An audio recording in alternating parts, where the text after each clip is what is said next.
Alright, bro. What's up, bro? Alright, I seen that video, bro, where you were getting attacked by a dog. What the fuck are those suits made of? What are they made of? Yeah. I don't know, some cushy stuff. I wouldn't know the exact material, to be quite honest with you. Mhm. But they're there to protect you just so the dog doesn't penetrate. You still feel the bite pressure Yeah. on you.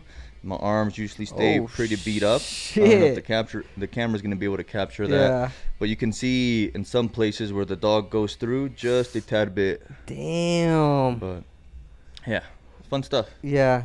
Dude, have you ever encountered a dog that you were worried that he had rabies or something? No, No. no, Oh, not hell yeah, rabies. bro. Damn, that's good. That's good. I have a question for you. How can people find you, and what do you do, bro? People can find me at empowercanine.com, Instagram also Empower Canine, Facebook also Empower Canine, and then YouTube channel also Empower Canine. Um, what we offer dog training services, anywhere from puppies to behavior modification to reactivity issues to a lot just teaching a lot of dogs how to come back when we call them, Mhm. teaching dogs how to not pull our shoulder out when we're walking around the neighborhood, so how to walk properly on the leash. And really what we want to do is just build more role model dogs and role model parents.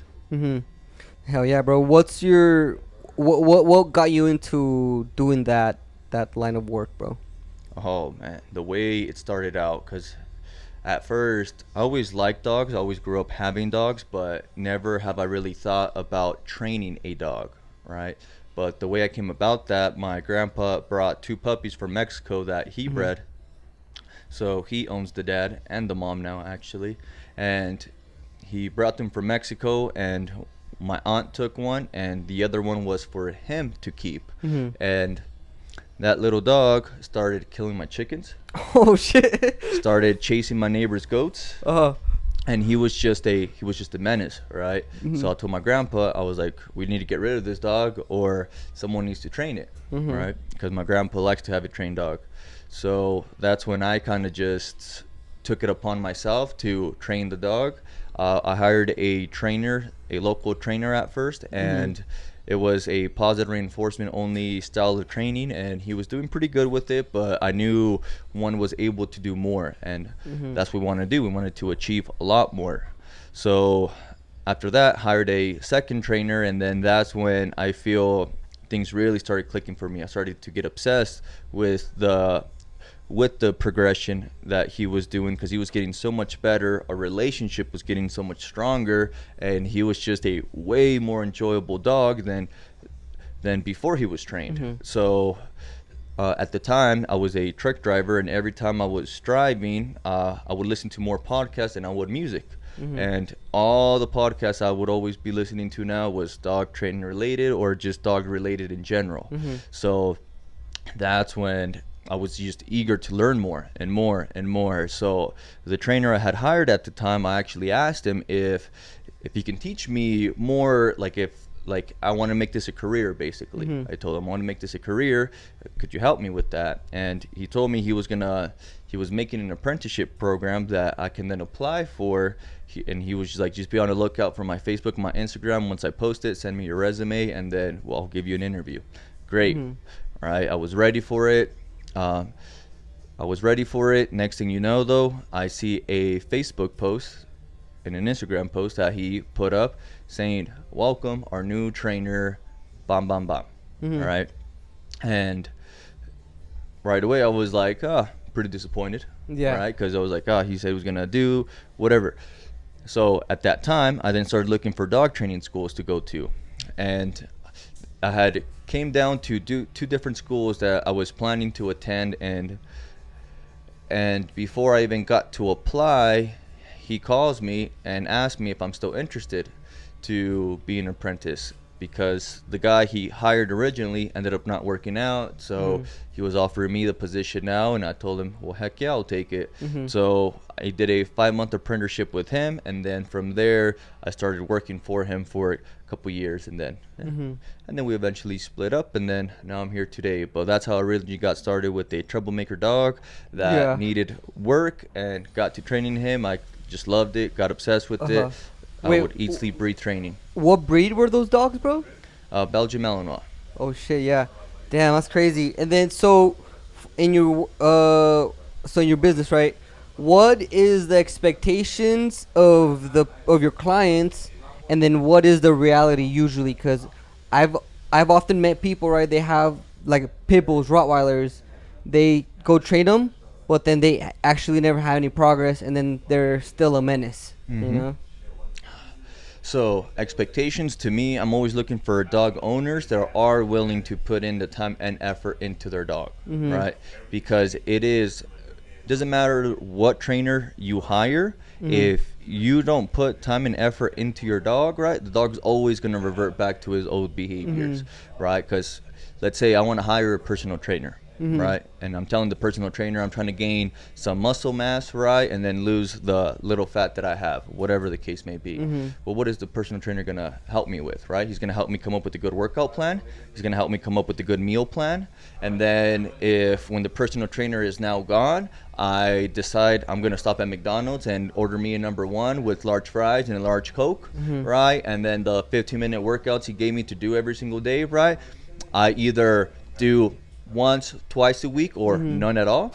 Am I going to see results?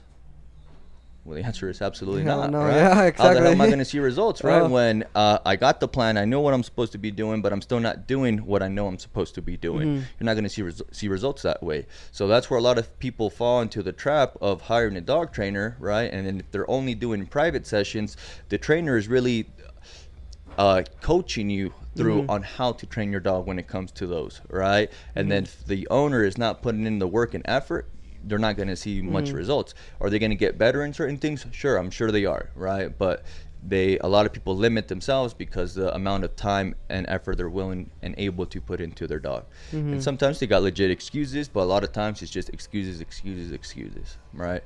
So there's other programs too, like a board and train program where the dog stays with us and then I train the dogs, and those are the ones that usually give us better results because I've trained hundreds of dogs by now and I've gotten pretty good at it. So I have developed touch and feel now, very similar to you. Maybe when you first started being a barber, right, they were able to explain to you every little technique you need to do, right? Yep. But understanding the technique and applying the technique is two different things. Completely two different things, right? You have to have that experience. Exactly. You develop touch and feel, right? And those are things like that private sessions. Like, again, I can teach you, right? But you still need to develop the touch and feel. So the board and train program, because I have developed the touch and feel, I can then train the dog. Now the dog is at a good point, but then sending the dog home, now I got to focus on training the other side of the leash, which is the dog owners, right? So the programs I like to have, we'll do continuous private sessions so we can get them owners to the point where now they are confident enough that you're like, all right, Hector, we don't need you anymore because I understand this now. The dog understands this now very good, and we're at a good point. Damn, hell yeah, bro. What is the hardest part when it comes to training a dog? Are you usually scared that the dog is going to bite you, bro, or not really? Some dogs, yeah, depending on the dog. It is something I'm always cautious of just because I'm very aware that horses kick, a cat scratches, and a dog bites, right? It's that simple. So if you put the dog in an uncomfortable position, all right, don't be surprised if you get bitten, all right? So I'm always very cautious of it because I do work with dogs that we build controlled aggression. All right, so I have learned how to create aggression, so I've also gotten pretty good of making dogs not be aggressive. All right, think of it this way: if a mechanic knows how to put the engine together, well, I would think the mechanic also knows how to tear the engine apart. Yeah. All right, that's basically the theory behind it. Damn, hell yeah, bro. What do you recommend for people who don't ever spend time with their dogs and they just expect them to be at home? And then not really paying much time to those creatures. Well, you're doing a disservice to the dog, right? Because dogs have mind of their own, right? Just like us humans do. And a dog cannot turn their brain off, just like a human can't turn their brain off, right? So even talk to a prisoner, right? If you get a hold of a prisoner, ask him, whoa, what'd you do in prison? A whole lot of nothing? And they're going to tell you, absolutely fucking not, right? Why? Because when you're in a jail cell, right, what do you think? There's your mind, you can't turn it off. So this is why you'll see a lot of them come out and they're like, yep, I read the whole Bible. Oh, look, I learned how to draw. I learned how to tattoo. Oh, look, I came into prison a little chunky, and then I came out a little bit more buff. Rough, Why? yeah, Because yeah. you can't turn the brain off, right? We're always looking for something to do, and dogs are the same way. So when it comes to dogs, if we leave them at home doing a whole lot of nothing, well, they'll find something to do. So this is where a lot of people's couches start to get destroyed, right? Or they leave them in the backyard. Why is the dog digging so many holes? Because the dog is bored, right? They're bored out of their mind, and when they are bored out of their mind, they are then looking for something to do. Yup. So that's why it is important for us as dog owners to provide that something to do. Because if we don't provide anything, they're gonna find something, and usually what they find, a lot of times we do not like. No, yeah, for real, dude. And another thing is that I always think of pets, right? It's like another creature, another kid. That's the way I think about it, right? But I feel like a little bit even worse. So you have to put more time and effort into that, you know, pet.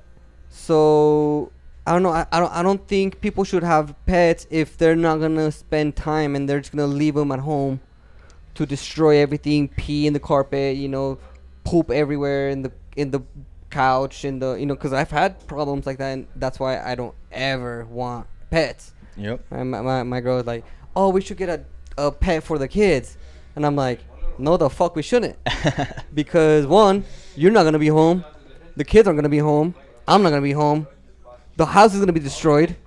So the only way we're gonna get a pet is if I'm able to spend time with the pet, which I don't have time to do that Yep. right now. So it's like I feel like to have a pet, bro, you have to have time and then put an effort, just Yeah. like anything. right? Absolutely, you gotta be able to have time or be able to make time, Mhm. right? Because I do.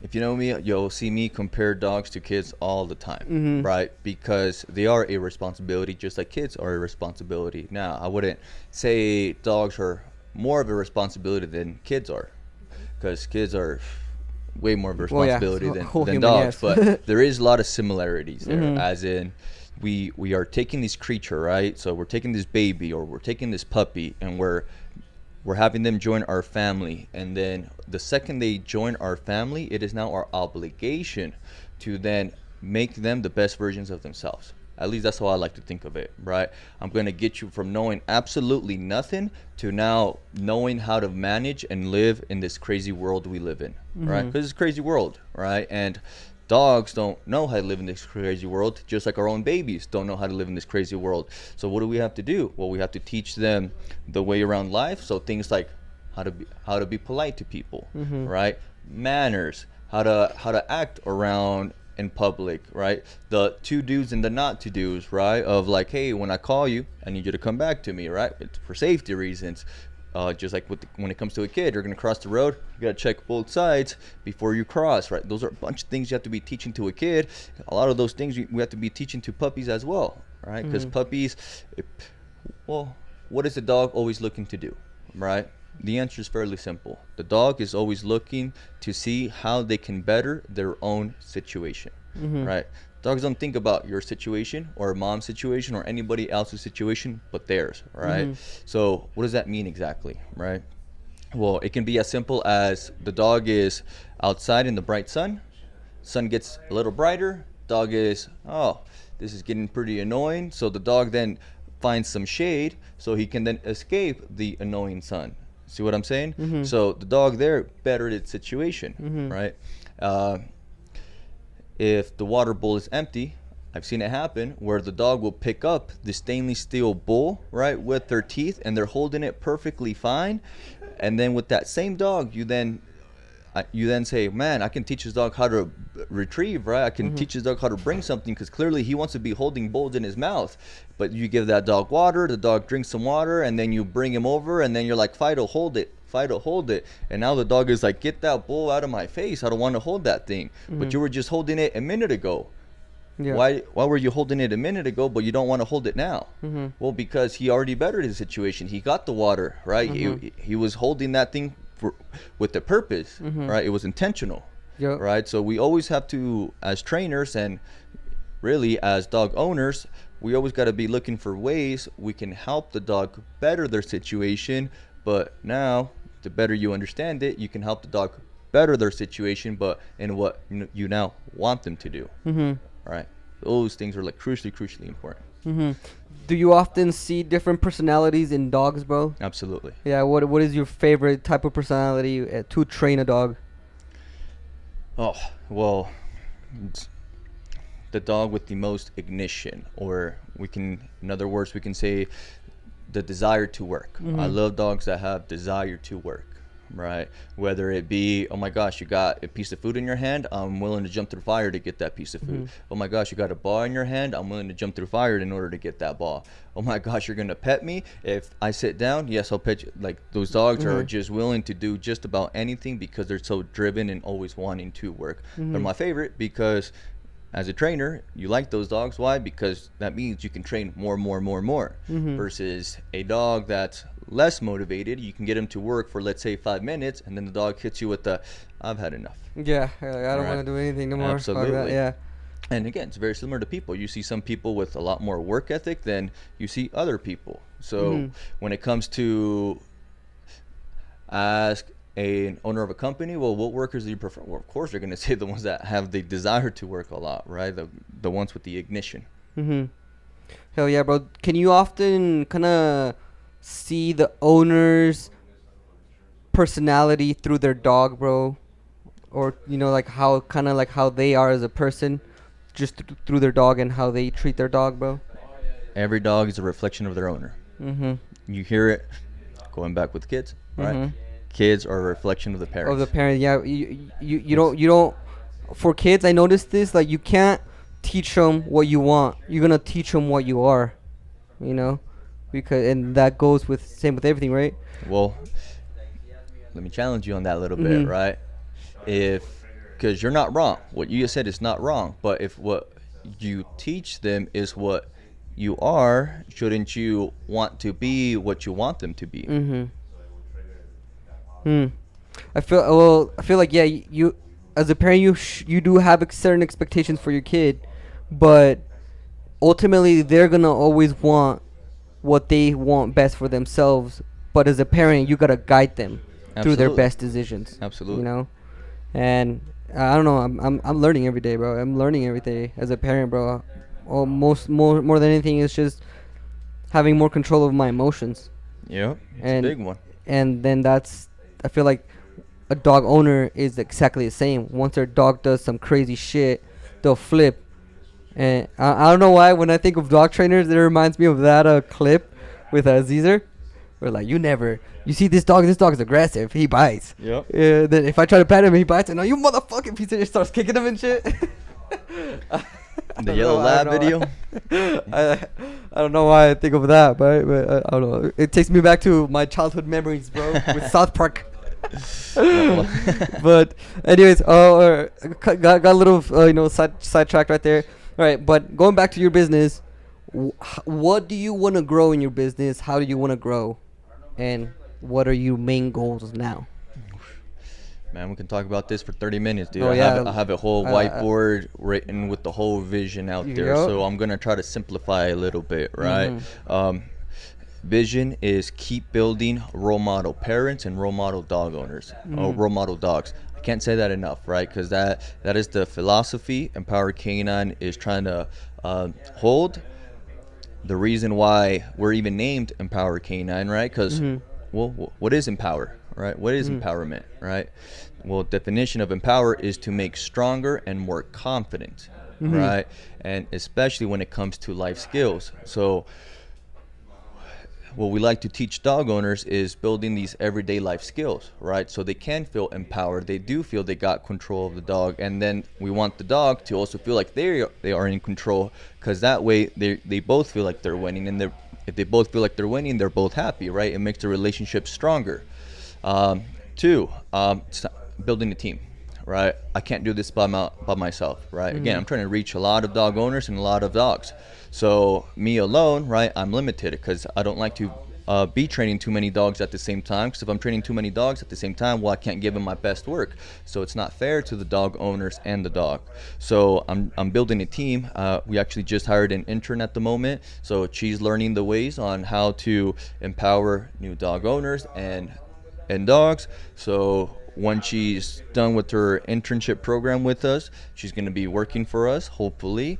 And then from there, we then are planning to bring on another intern or two so we can build a good team of trainers and good people that are striving and are on the same mission that we are. Uh, I have two questions. How long does the intern usually is an intern, and then do you also put them in your same, in the same suit? Everyone? Yeah. So the internship program is going to be lasting anywhere from 3 to 5 months, depending how hard she's working and how many hours she ends up putting in. And once she's ready to be teaching and is confident in herself, then that's when we'll start working her in slowly. The more confident she becomes with it, then we'll be adding more to her plate. But the goal is having trainers with a good work-life balance, so they want to continue to train dogs, because in this industry we have a very high burnout rate because this job is nonstop, right? I'm on the clock 24/7. When it comes to putting them in the suit, it depends. If they want to get in the bite suit, they are always welcome to, because not many people are willing to volunteer for it. Nah. So, no. There's a lot of brave ones out there. They are, and those are, to me, all heroes, right? And anybody that's willing to get in the suit, it's always hats off to them, because it's not easy stuff. Now, one thing is wanting to get in the suit, and then the second thing is wanting to get good in the suit, actually learning what to do with the dog, because it's not as simple as the dog just biting the guy in the bite suit, and then the guy in the bite suit going It's not about that. Everything is done with intention, right? Because when a dog bites you, right, what do you think the person is going to be doing?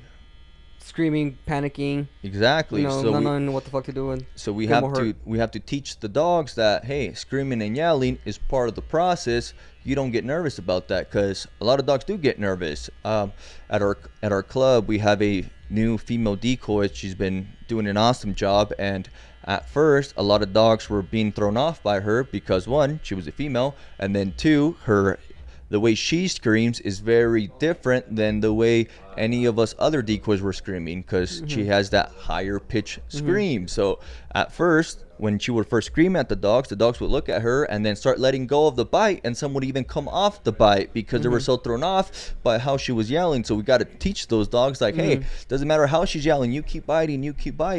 We want to teach the dog, hey, if the decoy grabs and starts pinching you, you want to bite them harder, and then that's how you win the battle. Then they'll stop pinching you because you bit them harder, right? And that's the thing. You have to toughen up the dogs. You have to teach the dog how to handle adversity when they're on a bite, because if they were to ever bite for real, they're gonna have to go through some adversity.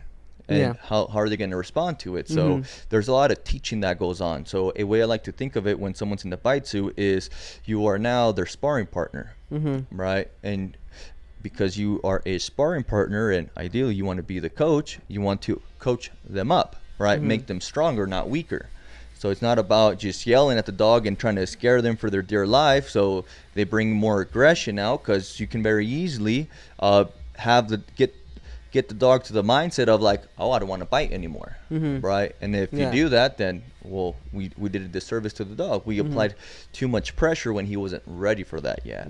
So it's a big build-up process. Like, before the dog ever even gets on the bite suit, we have, like, flirt pulls is one of my favorite to use. So you kind of have the puppy just kind of chase. When they get to bite the flirt pull, I'll start to add like a little heartbeat to it. So I'll keep it moving like ding, ding, ding. And then if the puppy loosens up on the bite, then phew, boom, the tug goes right out of his mouth, and then I'll make him chase it again, right? So to build some frustration of like, hey, I want to bite that thing, so they learn not to let go on the bite. So there's so much that goes behind it. I can walk you again. We can talk about this for a whole hour. Oh yeah, no, I love this, bro. So when you train dogs, right, you command them to protect, right? So by protecting, it's like if someone goes and attacks the owner, they can be commanded to attack the attacker, right? And then what, like that itself is a whole process, right? Because do some dogs not obey the command? Man, there's so much complexity when it comes to this, right? Because, well, kind of like your question earlier, right? dogs have their own character, Mhm. right? There is some dogs that are such sweethearts, they're not willing to bite unless you take them to a very dark place in their mind, Mhm. right? And then there's other dogs that you don't have to say it twice, right? They already want to bite. With some dogs, you have to make them not want to bite, Mhm. right? Because they want to bite so much that you got to be like, hey, fucking hold yourself, Chill, get yeah. under control. When I give you the cue, you're allowed to bite, right? Mhm. So it really depends on what dog you have, right? But if you like, I'll speak about my personal dog, right? So. Mhm. For example, when it comes to my female Pepita, she is one that she's always just about ready to bite. Mhm. She is one. You don't have to convince her. It doesn't take much to convince her. Bite this person. Yeah. Is that why you're like? Is that why when you bring her, you're like, don't pet her? Absolutely. Okay. Yeah, she is one. Just don't pet her because Yeah. she can be nice that day, Mhm. or there's time if she feels bothered by it, no She'll hesitation, snap, she'll snap. yeah. Absolutely, Mhm. right? But that's her. It's in her. It's her right? personality, yes. Absolutely.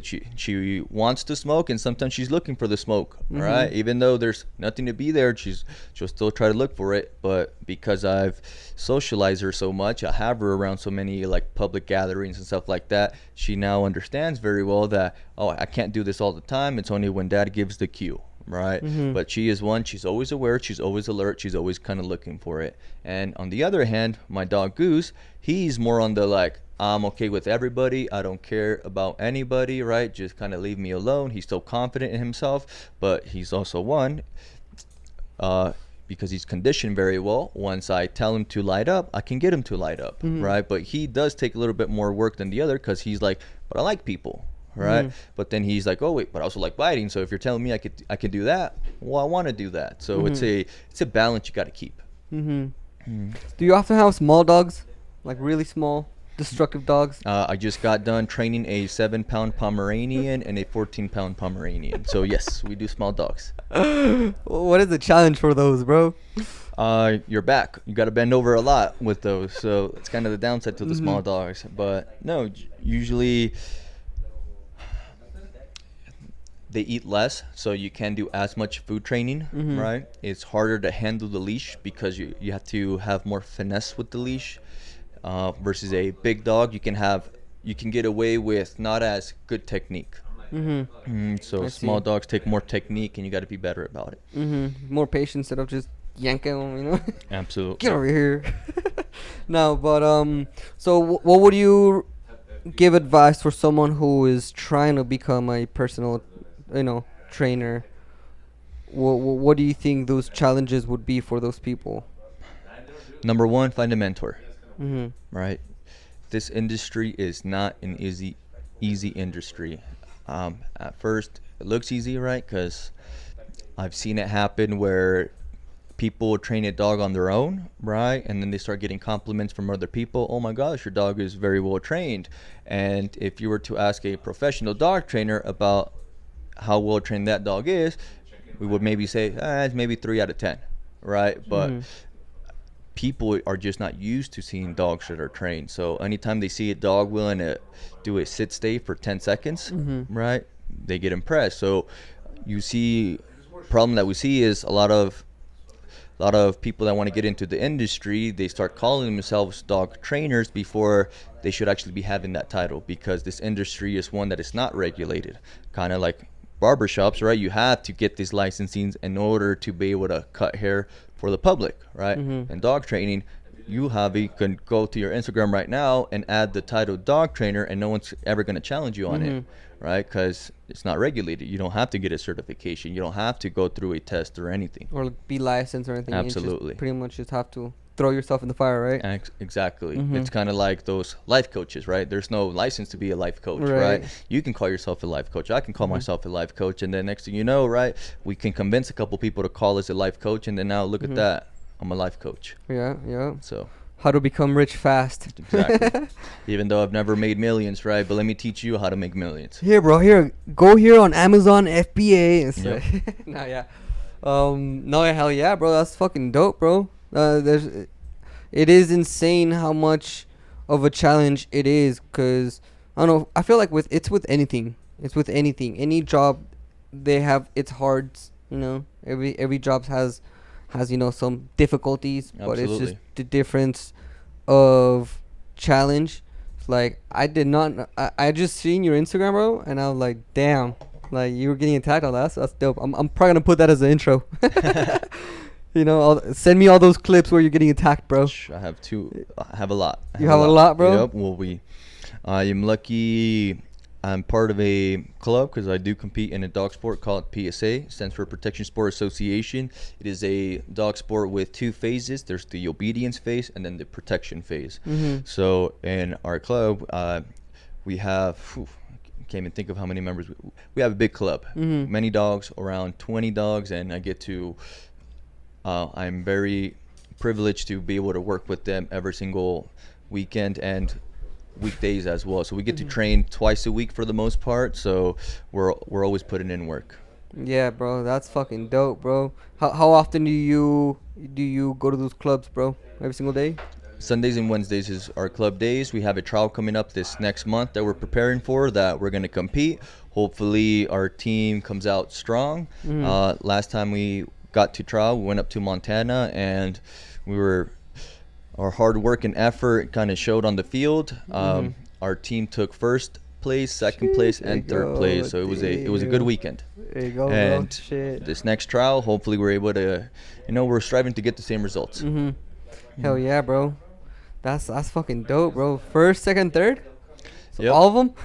My coach and my mentor, Jake, he's the one that got first place. I finished second place, and then another team member, Jeff and Onyx, finished third place. See, damn. So, So you have a pretty solid team then, huh? dude, we have one hell of a team. Hey, Ooh, well, if one anyone's hell of looking a to be a team. dog trainer, there you go. Hit up my boy right here at Empower Canine, right? Yes, sir. And then, all right, enough business, bro. I want to talk to you about personal, bro. You have a kid, bro? One daughter. One daughter? One daughter, and hopefully more coming. More coming? Hopefully, we're You're working expecting another on one? it. Well, I'm putting in the work right now, Javi. There you go, bro. I'm enough with mine, bro. I have enough with my daughter, bro.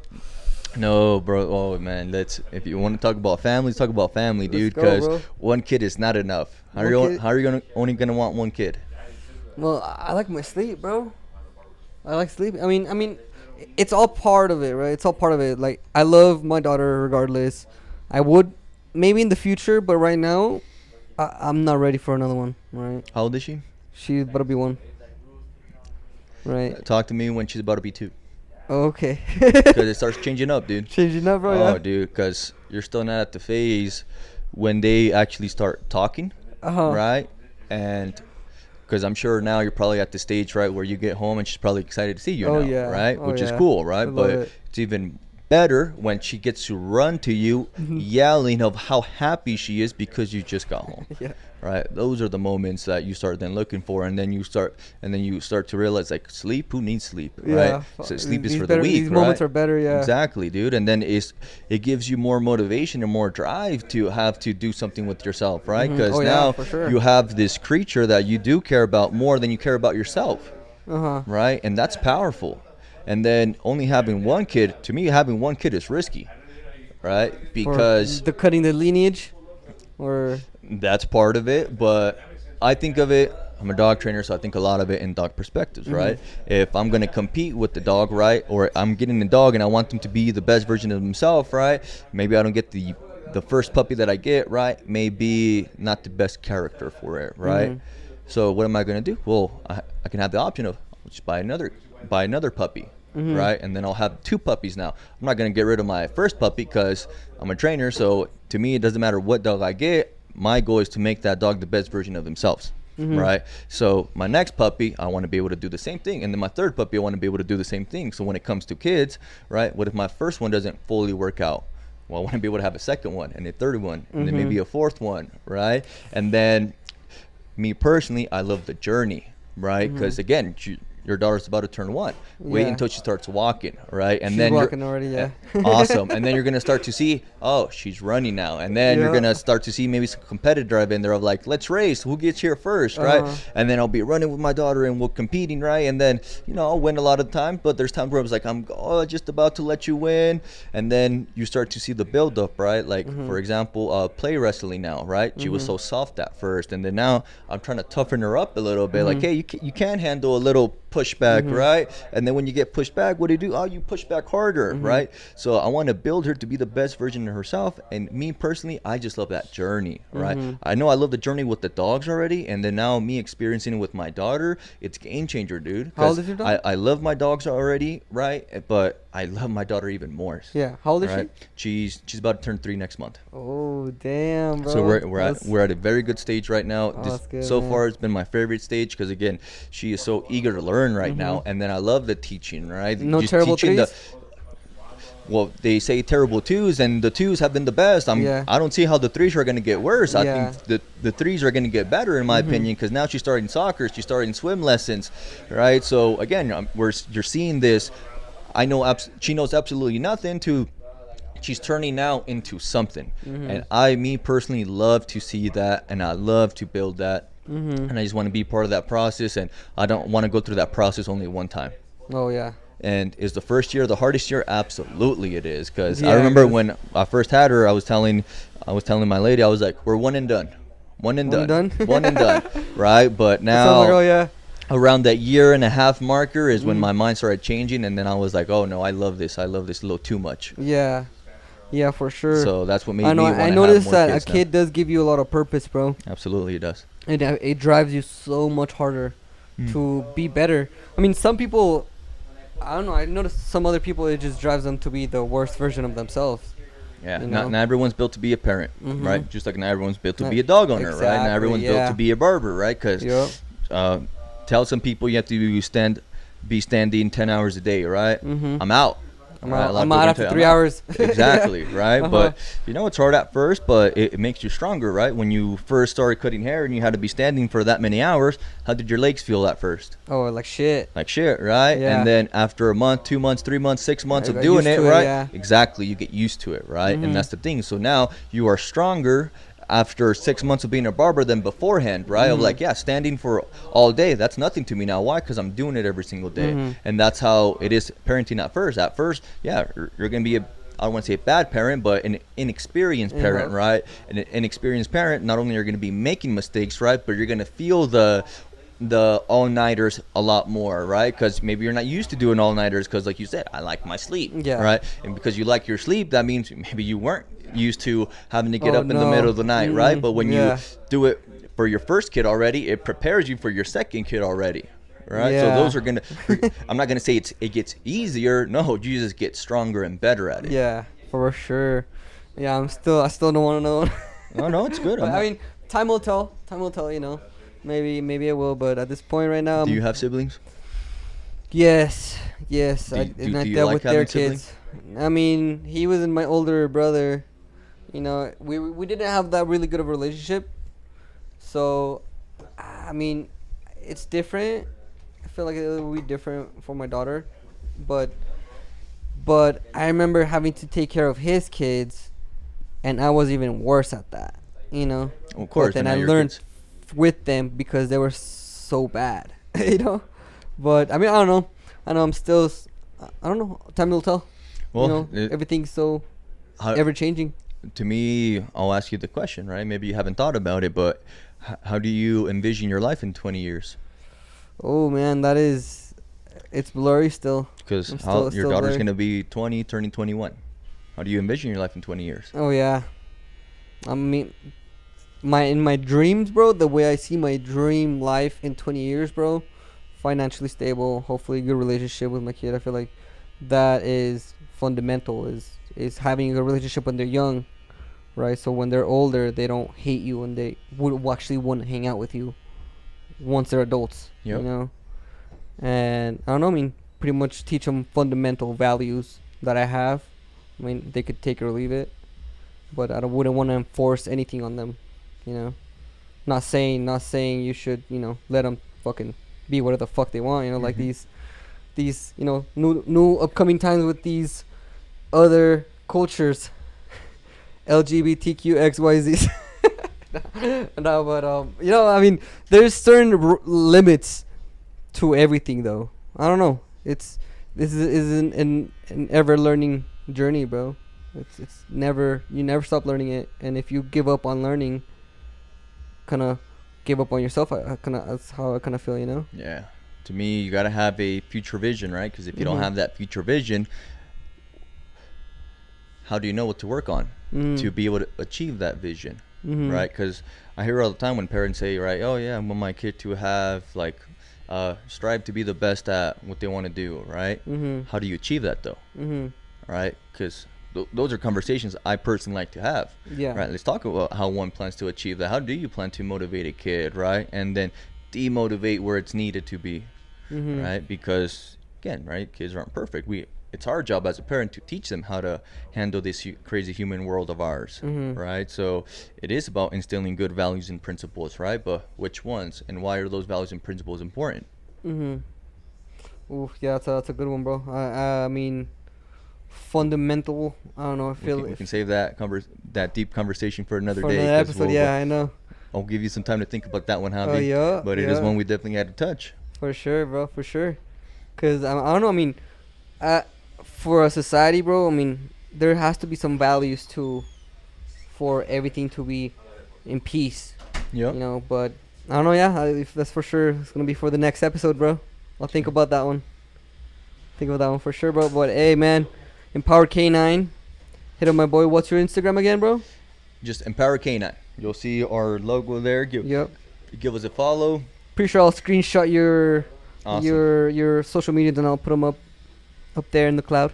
Love it. But hey, man, hey, thank you for doing this, bro. This was fun, bro. Thank you for having me out, my 41 minutes went by flying, bro. 41 minutes, and we can still keep going for going, another bro. hour easily. Yeah, bro. I have to get some work, bro. Oh, I know. I gotta get some I'm work. just saying, like it felt so. The conversation went so smoothly to Yeah. me, like we could have continued it for another. Oh yeah, for another sure, hour. bro, for sure. But that's gonna be till the next episode, bro. Yep. It'll be even better. I don't know. But yeah, man, I'm gonna try to fuck around with the angles. I'll send you, the info. Gotcha. Yeah, bro. Alright. Hit on my boy right here, Power K9. And yeah, bro, we are out.